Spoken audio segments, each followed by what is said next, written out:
Hello friends, welcome to Erode அம்மாச்சி சமையல். இது நம்ம வீட்டு சமையல். இன்றைக்கி நம்ம பார்க்க போகிறது ஒரு சூப்பரான டேஸ்ட்டான மட்டன் குழம்பு. நல்ல பேச்சுலரும் புதுசாக கல்யாணம் ஆன பிள்ளைங்களும் ரொம்ப ஈஸியாக நல்ல டேஸ்ட்டாக இந்த மட்டன் குழம்பை செஞ்சிடலாம். எல்லாருமே பாராட்டுவாங்க. அந்த அளவுக்கு டேஸ்ட் வந்து நல்ல ஜம்முன்னு ஈஸியாக செய்யலாம். எப்படி பண்ணலான்றதை பார்ப்போம். நம்மளோட சேனலில் சப்ஸ்கிரைப் பண்ணாதவங்க சப்ஸ்கிரைப் பண்ணிக்கோங்க. சமையல் குறிப்புக்கள்லாம் உடனே உங்களுக்கு வேணும்னு நினச்சிங்கன்னா பக்கத்தில் இருக்க பெல் பட்டனை அழுத்தி வச்சுக்கோங்க. அப்படியே ஃபேஸ்புக், இன்ஸ்டாகிராம், ஷேர் சேட்டை ஃபாலோ பண்ண மறந்துடாதீங்க. 3/4 கிலோ அளவுக்கு மட்டன் வாங்கிட்டு வந்து வச்சுருக்கேன். இந்த மட்டன் பார்த்திங்கன்னா இந்த அளவுக்கு பீஸ் வந்து போட்டு வாங்கிட்டு வந்துடலாம். கொஞ்சம் கொழுப்பும் கொஞ்சம் மட்டன் பீஸ் கொஞ்சம் எலும்பு போட்டு நான் வாங்கிட்டு வந்திருக்கேன். இந்த பீஸ் எல்லாம் எடுத்து இதில் போட்டுடலாம். 2 கைப்பிடி அளவுக்கு சின்ன வெங்காயம், இதில் மீடியம் சைஸ் 2 தக்காளி, இதில் வந்து 6 பல்லு பூண்டும் 2 இன்ச் அளவுக்கு இஞ்சியும் நல்ல பேஸ்ட்டு மாதிரி தண்ணி ஊற்றி நல்லா அரைச்சி வச்சுருக்கேன். இதையும் ஊற்றிடலாம். ஒரு இனுக்கு கருவேப்பிலையும் ஒரு 2 இனுக்கு அளவுக்கு கொத்தமல்லியும் எடுத்துக்கோங்க. நல்லா இந்த மாதிரி பிச்சுட்டு இதில் போட்டுக்கலாம். இந்த குழம்புக்கு தேவையான அளவுக்கு உப்பு. இது நம்ம வீட்டு குழம்பு மிளகாய்த்தூள். 1/4 கிலோவுக்கு 1 ஸ்பூன் போடலாம். அது 3/4 கிலோ அப்படிங்கிறதுனால 3 ஸ்பூன் போட்டுக்கலாம். அப்படி வந்து உங்களுக்கு குழம்பு மிளகாய்த்தூள் இல்லை அப்படின்னா நம்ம சிக்கன் மசாலா, மட்டன் மசாலா எது வேணாலும் நீங்கள் இதில் வந்து ஒரு 3 ஸ்பூன் அளவுக்கு போட்டுக்கலாம். அப்படி இல்லைன்னா நீங்கள் ரெட் சில்லி பவுடரும் மல்லித்தூளும் கூட போட்டுக்கலாம். பாருங்கள், கரம் மசால் பொடி 2 பிஞ்ச் அளவுக்கு போட்டுக்கலாம். பாருங்கள், குழிக்கரண்டியில் 1 கரண்டி அளவுக்கு நல்லெண்ணெய் ஊற்றிக்கலாம்.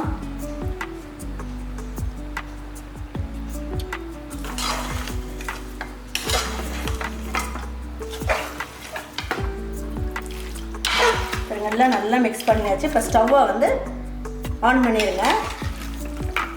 1/2 மூடி அளவுக்கு தேங்காய், அதில் பால் எடுத்து வச்சுருக்கேன். வெறும் தேங்காய் பால் மட்டும்.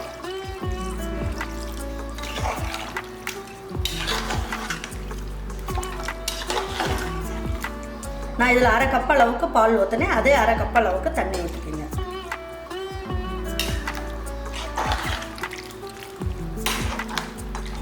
நல்லா ஒரு வாட்டி நல்லா மிக்ஸ் பண்ணி விட்டுருங்க.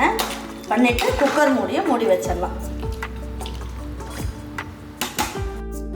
இப்போ குக்கர் மூடி வச்சிடலாம்.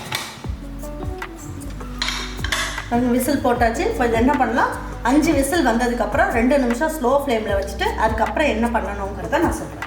இப்போ என்ன பண்ணலாம், இந்த குழம்பு ரெடியாகிறதுக்குள்ள நம்ம இட்லியும் ஊற்றி வச்சிடலாம். வச்சுட்டு இந்த குழம்பு வச்சு சாப்பிடும் போது நல்லா டேஸ்ட்டாக இருக்கும். சாதத்துக்கும் நல்லாயிருக்கும். இப்போ இட்லி வந்து வேக வச்சிடலாம்.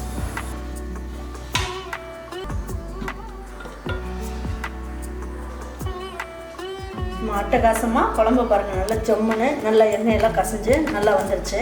ரொம்ப ஈஸியாகவும் வச்சாச்சு. இதுக்கு வேணும்னா நீங்கள் வந்து ஃபைனலாக நம்ம தாளித்து கொட்டிக்கலாம். அப்படி இல்லைன்னா அப்படியே எடுத்து வச்சு சாப்பிட்லாம். நான் இன்றைக்கி வந்து உங்களுக்கு இதில் கொஞ்சம் தாளிப்பு போட்டு காமிக்கிறேன். நல்ல டேஸ்ட்டாக இருக்கும். பாருங்கள், இதில் 1 ஸ்பூன் மட்டும் எண்ணெய் ஊற்றினா போதும். ரொம்ப எண்ணெய் ஊற்றணும்னு அவசியம் இல்லை. பாருங்கள், இதில் 1 பிஞ்ச் மட்டும் சோம்பு போட்டுக்கலாம். இப்போ நம்ம வெங்காயம் எடுத்து வச்சுருந்தோம் இல்லைங்களா, 3 சின்ன வெங்காயத்தை கட் பண்ணி வச்சுருந்தோம், அதையும் போட்டுக்கோங்க. இதுலேயும் 1 இனுக்கு கருவேப்பிலையும் கொஞ்சமாக கொத்தமல்லி இலையும் நல்லா பிச்சுட்டு போட்டுக்கலாம்.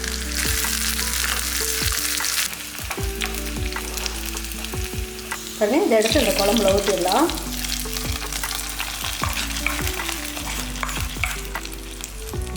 பாருங்கள், இப்போ எடுத்து கிளறி பார்க்கலாம் எப்படி இருக்குது குழம்பு அப்படின்ட்டு. டேஸ்டான சூப்பரான ஒரு மட்டன் குழம்பு, நல்ல தண்ணி குழம்பு மாதிரி ரொம்ப நல்லாயிருக்கும். உங்களுக்கு திக்காக வேணும் அப்படின்னு நினச்சிங்கன்னா நீங்கள் என்ன பண்ணுங்கள், இன்னும் தண்ணியோட அளவு கொஞ்சம் கம்மி பண்ணிக்கிட்டிங்கன்னா உங்களுக்கு திக்காக கிடைக்கும். இந்த அளவே நல்ல மட்டன்லாம் நல்லா சூப்பராக வெந்து அருமையாக வந்துருச்சு. பாருங்கள், இப்போ எடுத்து வச்சு பரிமாறிக்கலாம். இந்த மாதிரி இருந்ததுன்னா இட்லிக்கெல்லாம் தொட்டு சாப்பிட்றதுக்கு சும்மா சூப்பராக அட்டகாசமாக இருக்கும். பாருங்கள், சூப்பராக இட்லி வந்து ரெடி ஆகிடுச்சு. கொஞ்சமாக லேசாக தண்ணியை தெளிச்சுக்கலாம். தெளிச்சுக்கிட்டு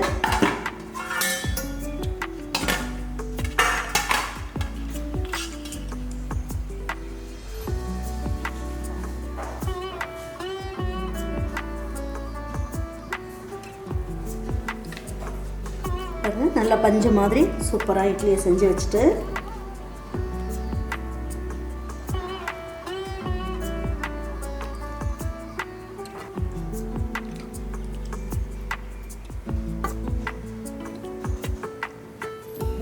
பேச்சுலரும் புதுசாக கல்யாணம் ஆன பிள்ளைங்களும் இந்த குழம்பை வந்து ரொம்ப ஈஸியாக வச்சிடலாம். எனக்கு மட்டன் குழம்பே வைக்க தெரியாதுன்னு சொல்கிற பிள்ளைங்க கூட இதே மெத்தடில் வச்சிங்கன்னா உங்களுக்கு வந்து நல்ல ஜம்முன்னு சூப்பராக ரெடி ஆகிடும். இதே மாதிரி இட்லியும் மட்டன் குழம்பும் உங்கள் வீட்டில் இருக்கவங்களுக்குலாம் செஞ்சு கொடுத்துட்டு அவங்களுக்குலாம் பிடிச்சிருந்ததுன்னா லைக் பண்ணுங்கள், ஷேர் பண்ணுங்கள், சப்ஸ்கிரைப் பண்ணுங்கள், மறந்துடாமல் கமெண்ட்ஸ் பண்ணுங்கள். தேங்க்யூ ஃபார் வாட்சிங் ஈரோடு அம்மாச்சி சமையல். தேங்க்யூ.